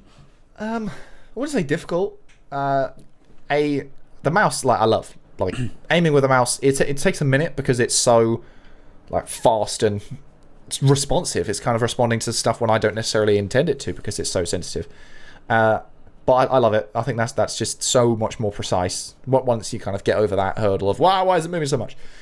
Movement, as I said, I think there should be a way to make it smoother on keyboards, and somehow getting a stick or like a format. I've got a Tartarus down here, which Metal kindly put in with my care package of PC wonderful goodness, which does have it's like a hand. It's shaped like that basically, and you can control it with your thumb. And then there's like 3 rows of keys here. You can bind them to anything. But annoyingly, in Cyberpunk at the moment, you can't switch WASD to the arrows, and on the Tartarus, the move stick is defaulted to the arrows. So I'm sticking with WASD at the moment, and like it's fine. But as I said, I want to be able to do it in increments. I want to be able to analog my speed and move slowly or at full speed. Yeah, that's something that you will miss, moving from controller to keyboard, that's for sure. And I don't see why anyone's not done it yet. So maybe it is just really difficult to get a PC peripheral which can have all the advantages of a keyboard and a thumbstick to control movement. Perhaps it's really difficult and no one's quite cracked it. But that's the dream. Although, one thing about mouse, I love the freedom of movement, but there is something more satisfying about pulling a trigger rather than clicking. But that's just a bit of haptics. So again, if someone can create a mouse trigger, so you basically hold it like that and you could just slide it around like normal and pull the trigger, maybe that could be cool. Maybe it exists. I don't know. Maybe it does exist. Maybe it does. There's all sorts of peripherals available, I'm sure. But thanks for the questions, Tommy T333. Okay, so we have the final question now, I believe. Yeah, from Durlock (brackets Sergio). After Cyber Fiasco 2077, can you name 3 publishers you still hold in high regard? Probably fucking not. Next question. Yeah, it's difficult with publishers. I think, having reflected on this, I've seen this earlier, I think with publishers, their primary goal is to make money. They're not interested in games, they're not interested in developers. Their primary goal is to make money. And that always comes at the expense of the consumers. Whereas I can name a few developers, which I still hold in high regard, but they're always under the umbrella of a publisher more often than not. So you've got to look to like the independent publishers. I guess Devolve Digital's a good example. That was one I was going to say. Nintendo are kind of all right as a publisher. I mean, I don't really connect with the games, but I think Nintendo... Nah, they're pulling so much bullshit. Publishing the games, generally, their games are working and totally fine, but the way as a company they behave, they've no respect for the competitive community. Recently, they completely trashed the game, Squids, Splatoon competitive tournament. They DMCA'd it, basically, or something like that. I can't really remember. Recently, then, before that, they completely fucked up a Smash Melee tournament, because the Melee community is the most focused of the Smash things. But you can't play it on PC without emulating it, even though all of these people still will have bought the game. They're Smash enthusiasts and will have their own controllers and still contributing to Nintendo, but they shut it down because they don't like using emulators. They just don't give a fuck about that part of their scene. Their games run normally very well, like when they come out. If that's the case, fuck Nintendo. So I mean, I guess Devolver is the only one I can think of top of my head. And the independent business like Team 17 or I can't think of the top of my head anymore. There's No More Robots is a decent publisher. I mean, I've never seen any shit from these independent developers because they're not out to necessarily grab all your money. They're out to promote, decent games and inventive independent games. So they can't afford to be money grabbing. It's too much of a risk. These big companies can get away with it. So, we lose the game. So what? We've got 1 million more. Yeah. I don't know. It's again out of the big one. I totally agree. Excuse me. Indie are probably the best ones, especially someone like Devolver, because they are the biggest of the indie publishers. I would say. I don't have it in front of me, but the only AAA one I would probably put in there, maybe rather scratch that. Not probably, maybe would be someone like Sony, because most of their games when they launch well. They launch clean and stable. Not always. Days Gone had very, very big launch problems, but Sony also do a load of other bullshit. But if you take it, the 2 most controversial games of this year, Last of Us 2, Cyberpunk 2077. Last of Us 2 launched in a better state. Arguably worst game, arguably better game, doesn't matter. Performance-wise, it performs much better. Fundamentally, they're wildly different games. Last of Us 2, very, very linear. Cyberpunk, expansive RPG, different in that regard, but in the raw facts, Last of Us launched in a better state than Cyberpunk did. That's true. So there you go. I mean, there's a case. I mean, it's all horses for courses at the end of the day. So there you go. Thanks for the question, Durlock or Sergio. And thanks everybody else for all your questions. If you want to leave a question for next week's podcast, leave it in the podcast questions and topics section of the Discord, and we will get around to it in the next podcast. Whether it's next week or the week after that because of Christmas break, we don't know yet. So let's move on to the next segment, which is my favourite. This is the Triggered Fanboy Comment of the Week. So are we doing a dumb... I don't know whether this is the Triggered Fanboy or the it's dumb just dish. weird. We've got Looking one at of it in each. front of me now, it's just real odd. Yeah. So this is not quite a Triggered Fanboy. It's just a Triggered Comment of the Week, right? So this is from Shiga Maruta. And he was... I don't know. What video was it on? I think it was the podcast. Okay. Podcast, because it's talking about both of us, right? So he comments, unsubscribe. If you want an example of how watching TV makes people dumb, look at these two clowns. Politicians, with an apostrophe S, politicians, corporations and celebrities virtue signal for profit. They cheat, lie and censor, and you people believe it. SMH. What did we talk about last time? You know what? I think this is one of those comments. It sounds like a spam comment that just gets spammed. Yeah, there's one guy at the moment who spams a lot. It's just spam no matter what, and because it feels so disjointed with our content. That we overtly. almost... So what is he? I think in a roundabout way, he's sort of trying to say we're like corporate sort of sellouts, pro censorship type things. I think based on this, enigma that he's put forward. But the thing is, in that podcast, we started off, this is the only way I can think of it, he's answered it. He's answered it before actually watching the full video. We started off positive. We made a point to this is what we like the world, story, blah, blah, blah, blah, all the good things. Then went into the bad things, including how they withheld console gameplay from reviews. Yeah. So we are against that kind. I'm not necessarily sure I would call it censorship. I mean, there's the semantics games we play there, but they withheld information, basically. I mean, the first thing for me is the whole first sentence is a complete and utter hypocrisy. If you want an example of how watching TV makes people dumb, firstly, this isn't fucking TV, dude. This is the internet. Like, how dumb do you look thinking that this is the fucking makes TV? You more dumb.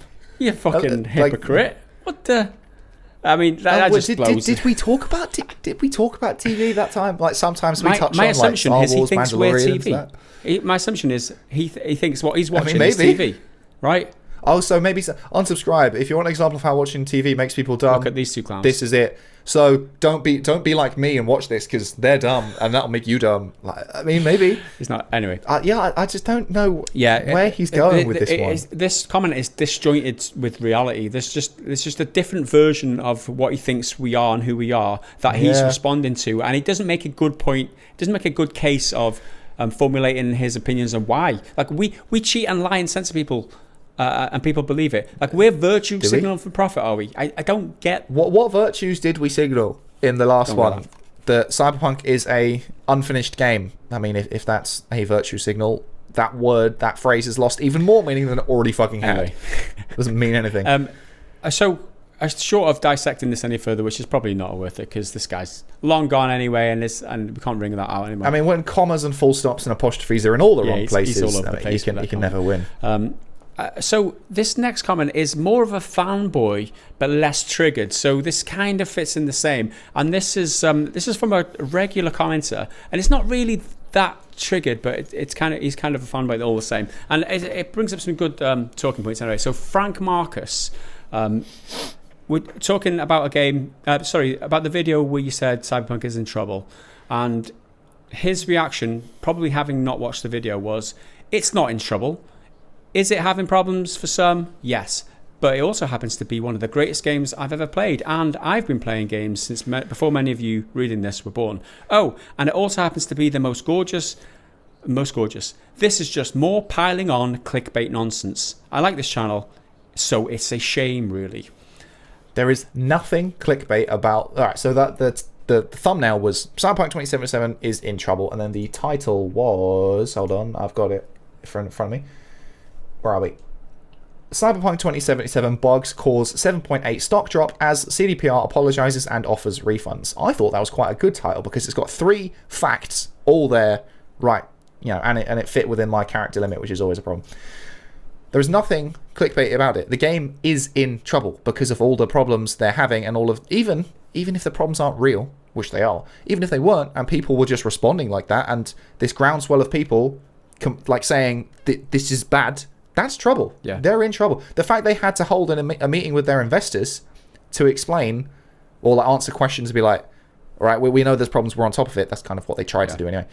That's trouble. If they were in good shape, they wouldn't need to do that. I think this is a case of denial, right? I think Frank likes the game, and more power to you, dude, because you're enjoying the game. Like it. But you can't sidestep all the controversy and things that are happening to CDPR just because you like the game and you want them to see them succeed. It's not clickbait. Just because you don't like it. You don't like it. You know what I mean? It's based on facts, and it's based on something that's happened. And everything in the video, as always, is well reasoned, well thought out, and well balanced as well. You've looked at the chance, so it's a shame. It's a shame. Well, what is a shame is that you can't see the wood for the trees for this because you like the game, and the fact that we hold principles and values, and we hold publishers to a higher standard, and we put that above our like of the game. That's what's really a shame here. That you can't see that's what we're doing, and we've always done that as a channel. is that we've always, it's really important that gamers get what they're paid for. They're not lied to and they're not deceived around the purchase of a game, and that is more important than any game that I will play and like. Okay, it could be the best game in the world ever, and I could absolutely love it. But if the company have done that to people, I'm still going to dislike them. I'm still going to call them out because that's the values that those are the values that we hold on this channel, and that's just the way we've always operated. So that's what's a shame here, is that you've let your love for this game cloud your rationale, and obviously you're a more mature person, so you're not just a triggered young guy on the internet. I just want you to understand that we're not doing this for clicks. We're not doing this for clickbait and nonsense. If we were, it didn't work. We're doing this because we've always done. We've always stood up for the gamers who, even if we don't experience the bugs and all the nonsense ourselves, in this case we have, but we've always stuck up for the people who get shat on by these big corporations, and we stick up for them people. That's we always have done that. It's a shame that you think that we're not doing that. It's a shame that you've attributed false motives to us, because that's not what we're doing. You've completely misread us there. And on the topic of it being in trouble, I've just googled their CD Projekt's stock thing in front of me, and I'm looking at it from the 6 months view, so I can see it quite a lot. Peaked in August, which I already knew. The highest stock value ever, doing really, really well. It kind of goes up and down like anything, but it also has harder downs because of all the delays and shit. Goes real high on the 4th, kind of the second highest. I don't know if it's ever been, but almost as high as the peak in August. But then it comes cascading down over launch, which some commenters were saying, yeah, that's because people are selling because the game's out. But I mean, I'm no financial analyst or anything, but I would have expected stock price to go up, because the game is more valuable. You're making more money, so your stock price is more because the company's worth more. That, sure. I mean, again, I might be totally wrong in that, but even then, if that's not the case, the stock price is still low. It's not the lowest ever, but it's the lowest for a while. That's for sure. It is. So it's bad, yeah. It's like this. It's like this. Then just before launch goes up, and it comes lower than it was before, and that's not good. That's not right. If we pull out to a year, as a company, wiping any percentage off your value as a company is trouble. Yeah. They're going to be. It's lower than it was this time last year. I mean, why do you think they came out with the damage control, emergency meeting that they did? Because people are asking questions. They're in trouble. That's why they came up. If they weren't in trouble, they wouldn't have had that meeting. But there you go. I think we've established they're in trouble. They are. So. With that, I want to move on to the best comment of this week, and a couple of decent comments who appreciate where we are and where we're coming from. So first up, Israel Piri comments just in general about our Cyberpunk coverage over the last week, and more specifically, I think it was on one of your daily videos. I respect you for this. You were a huge fan. I picked out that one. This shows your integrity.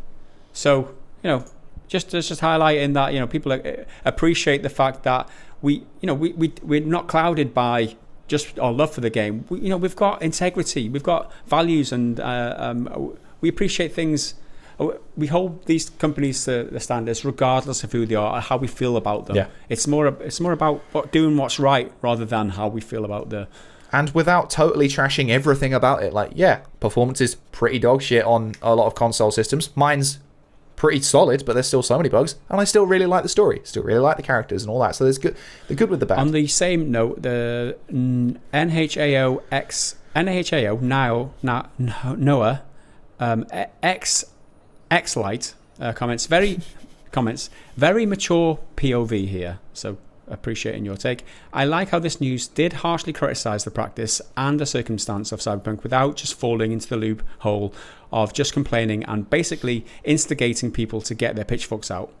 The end part where the relations of a studio and the size of CDBR and the AAA game production market really put the complexity and difficulty of the situation on the table, even if in a fairly shallow manner for the sake of simplicity. This is the kind of content and message I look for. So it appreciates, that we can, that, well, obviously it was you going through the, giving you the background of the situation. This is CDPR, then the company, they're in a difficult position. So it's all the nuances to do with this situation, not just this is not good enough. Let's kill Cyberpunk. Let's go to Twitter and start hating on these people. Or it's not just blind love for the game and ignoring all the facts. It's a difficult situation, and you traverse the complexities of it and nuances of it with rationale and it being well thought through, and it's appreciated here, and I think that's a good comment. Well, I don't mean to toot my own horn, but I really feel like I don't watch... Can we clip that too? I don't mean to toot my own horn. I don't mean to, but it's exactly what I'm going to do. So I don't really watch any gaming creators because I don't need to, because I'm already doing it myself. Like, I don't... Like, sometimes I'll watch, like, a Yong video or a Layman video or, a Jim Sterling, other people. I very rarely do, though, because I don't need to. But the amount of times anytime I do, I'm like, have you read what you're talking about? Because I have, and you've not mentioned this or this or this. And sometimes I'm like, well, I can't really blame you for it because you're trying to focus on this one aspect. But then there's so much context that you just don't listen to. And I think part of it is a flaw in the format of a lot of creators who just do face-to-face talking type video. Kind of like this podcast, it's just talking. There's very, very few notes. Whereas my triples are written, and it's part of the reason it takes quite a long time to put them together. It's involved reading everything, engaging with it and digesting it, and then writing it in such a way that it makes sense. And that kind of structure, I think, helps convey this kind of information. I did the investor call this week, which was fucking hard to put together. That took ages. 40-odd minute thing to listen to, with, I think, about 13 questions to then go through, and their answers. And sometimes because it's a call, there's crossovers, and they didn't quite answer that question, so could you repeat it, and that sort of stuff to cut out the bullshit, basically. I nailed that into 7 minutes. It made the longest daily triple ever. It was over 10 minutes. Never happens. The first time ever.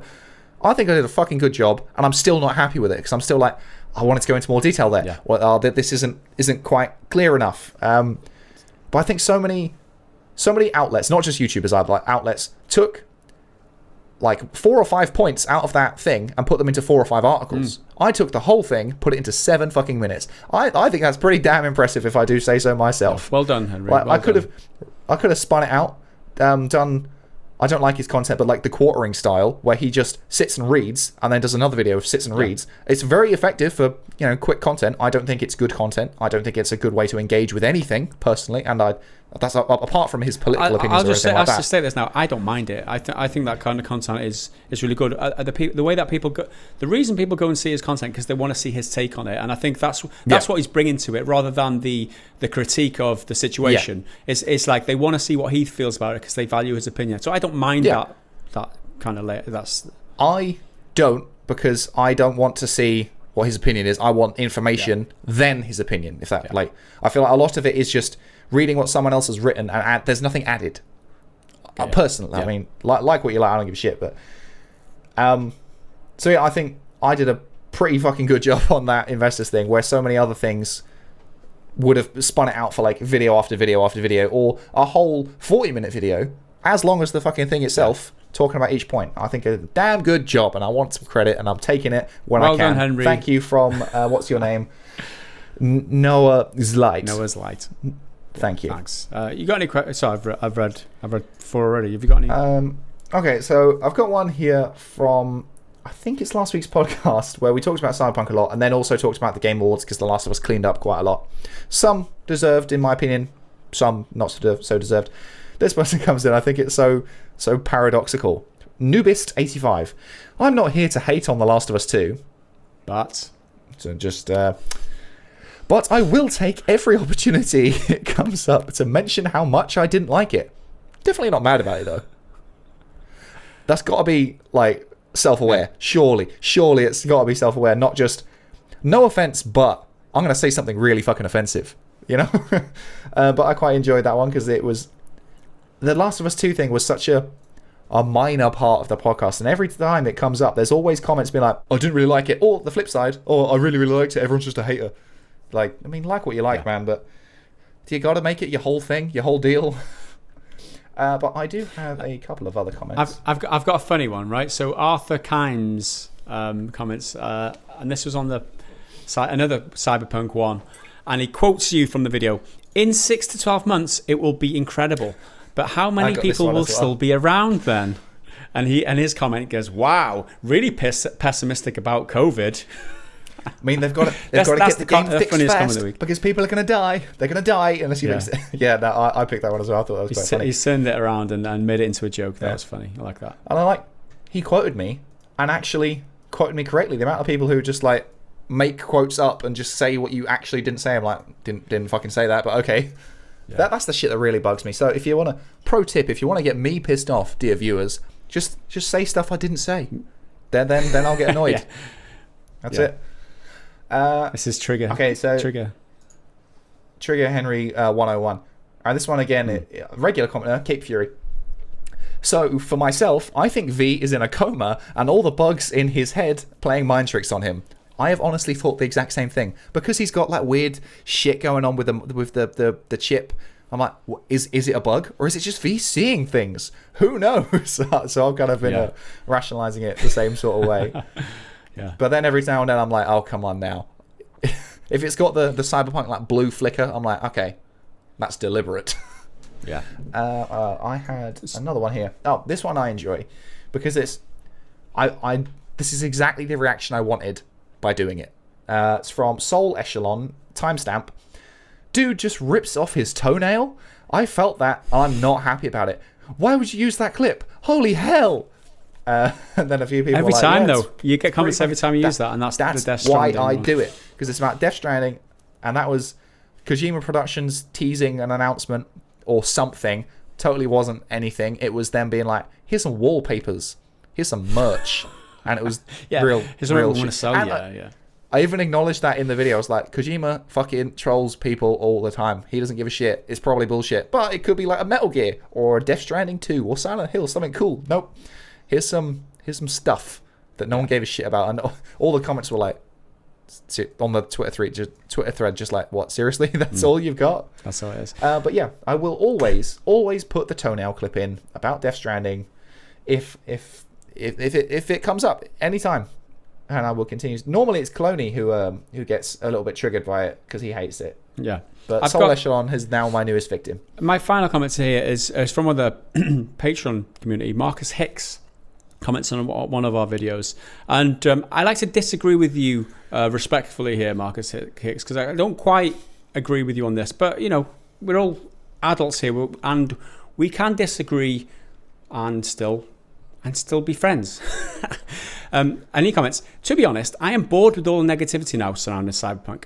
I have over 13 hours in the game on ultra settings, and the game is running beautifully. Even though I am stuck in Watson, I have yet to run out of fun things to do in that time. The AI opponents are mostly reasonably competent on normal difficulty, but could use additional improvements. My point being, I am loving the game and certainly hope that everyone gets to have that same experience soon.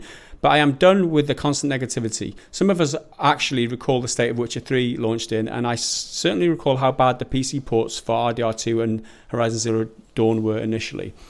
And I guess the ultimate thing for you is just don't watch the content if you don't align with it. But I get a lot of this sentiment, and we've talked about it before, where people, because they like the game, they just want to close their eyes and ears to all the issues that everybody else is having, and that's fine. If that's what you want to do, that's fine. But you can't undermine the problems that people are having. And this is the point I want to make: is that these problems are still valid. Just because you've got a PC and you're having a great time with it, I've got a PC and I've got a decent PC and I'm on ultra settings. You can't undervalue the problems that I'm having with that game, and we can't overlook the problems and the issues and the lies and deception that CDPR used around the launch and reviews of the game. I think all of that has to stand, and I think especially since it's in the news and it generating content on that, people want to hear it. Everyone's talking about it. We have to generate the content. It's been a pain in the arse. I didn't want to cover it like 2 or 3 times. Yeah. I think it's important because even if you haven't experienced it yourself, you can't undermine it. You cannot undermine it because this gives them a free pass. We have to shout this from the rooftops. This isn't right. This is where we come from on this channel. I've said it before, and I've said it a few times now. But we've got to stick to the principles, no matter how we feel. We have to put our feelings to one side and stick to what makes us who we are, which is our principles, our values, and the standards that we set for ourselves and other people. The honesty, truth. We've got to live and abide by those. And if we don't, then people just get away with taking advantage of you. So I understand how you're bored of it because you want to overlook that and just experience the game. You do that by all means, but don't undermine the fight that we're fighting a fight, and we always have been. Don't undermine that. And to Marcus Hicks again, you're not like triggered fanboy or anything, because this is a healthy dialogue. Respectful. That's the word. Exchange. Right? And chances are, Cyberpunk stuff's probably going to be in the news for a bit. Probably a bit more negative. Generally, the negative comes in waves before the positive starts coming. And we're probably going to end up covering it because it's hot news and it's what we're interested in. But if you don't want to see it and you do want to keep watching the content, there's timestamps every single time in the description and in the bar. Like there's a little notch for each section. So if you want to keep watching, which I'm sure you do, you're loyal supporter and stuff, just skip over it. I just don't like the dismissive. Like it's just dismissing it. It's like, oh, why are we talking about this again? It's like, because we've always done this with every publisher. Everything that's gone wrong, we've always done this. Like, so why should this be any different? Just because we like CDPR, you like CDPR, you like the game, it's no different. So you love us for that, hopefully. That's the reason why you're watching, hopefully. So you got to take the rough with the smooth. If you don't like it, then that's what we're about. That's. And I think a few people are saying, oh, you shouldn't compare them to Bethesda or EA because they've burnt us loads of times, and CDPR have only burnt us once. But that's kind of why it's worse. Like if someone you don't trusted them, they were the chosen ones. Yeah, if someone you don't like says, "Oh, that's shit," you're like, "Oh, whatever." But if someone close to you is like, "Nah, that's shit," it's you're even like, worse. Which is why it's even more important that we speak out. And I have every confidence that they will eventually get it right. They've got a big patch in January, big patch in February. So buy the game in March, and it should, they've also, fingers crossed, be totally awesome. They've also got to win back the trust. And I always say trust is like a house of cards, right? Because deceiving and misleading people, and they've addressed it now in the apology. But again, it's a copy and, people can copy and paste these types of apologies, and it doesn't feel genuine because everyone else has done it before them. It's like, all right, there might be. And made the same mistake again. They might be sincere with it. They might be, but it just comparing it like all the other publishers done in the past. But they do have to win back that trust, and that's the main thing that they've lost here, because there's an economy in that. There's a value to people's goodwill, and they've lost a lot of goodwill. You read the comments in our videos and anywhere. There's so many people who are very disappointed. Not just the state of the game. It's not about the state of the game. It's about how they went about handled deceiving and deceiving people about the state of the game by not allowing review copies and saying a week beforehand in an investor call or something that it plays surprisingly well on last gen. It's like that's lying. That's lies. That's deception. It's not what we expect from. That's the hardest part. If it was EA, it wouldn't care. Like there would be no emotional capacity reaction there, because it's just EA. We don't care about EA. We cared about CD Projekt Red, and that's what makes it even more disheartening. Let us down. Yeah, and the thing is, they can earn it back. They can earn trust back. It's a House of Cards, right? Who's House of Cards? Once it's gone, it takes a long time. Hello Games managed to do it. They now have so much support, like community focused, who really care about everything they do. It took them a little while. It took them a long time because they shut up and got on with it. And someone commented that as well. I can't remember. I don't think I have it in front of me. They were like, right, game's out now. Needs to do a No Man's Sky. Just shut up and get on with it, which I'm sure they're going to do henceforth. But anyway, we will see in March if the game is any good. There you go. when it comes out of beta. Right, that is my last comment. Do you have any more? No, I've not got any more. Oh, thank you everybody for your comments on the videos. We really appreciate everyone who does engage with our videos. It helps with the YouTube algorithm, as well as liking and stuff like that. Positive and negative. We've been doing a few more positive ones recently, which I think is good. We should always try and do a positive one, but sometimes they're not as good, they're not as funny, or it's just like dick sucking. I don't want Even that. if you've got something not quite so positive to say about us, I mean, we're grown men, we're grown ass men. We can handle criticism. For God's sake, we can handle it. Say what you want. I mean, whatever. We'll tell you. I've had many comments about my stupid haircut, and I love it. Okay. I'm wearing a hat today because of it, because I'm so ashamed. All right, let's move on to the final segment, which is the bad dad joke of the week. This is your favourite segment, right, Henry? Let's do it. Well, as long as it's a good dad joke. The tin was the highest quality, and then it went down, and now the Discord is very hit and miss. Okay. Shall I try one from the tin? Fuck it. Yeah, go on. The tin. We haven't done the tin for a while. You always roll your eyes at the ones on the Discord now, so sack it. I'm going to the tin. Going to the tin, damn it. I think the Discord ones are by popular demand, and maybe I'm not on the same wavelength as people of what's funny. Okay. I think the tin ones are more puns as well. And I'm a sucker for a pun. Right, Henry, let's do this. Want to hear a joke about construction? I would like to hear a joke about construction. Tough. I'm still working on it. See?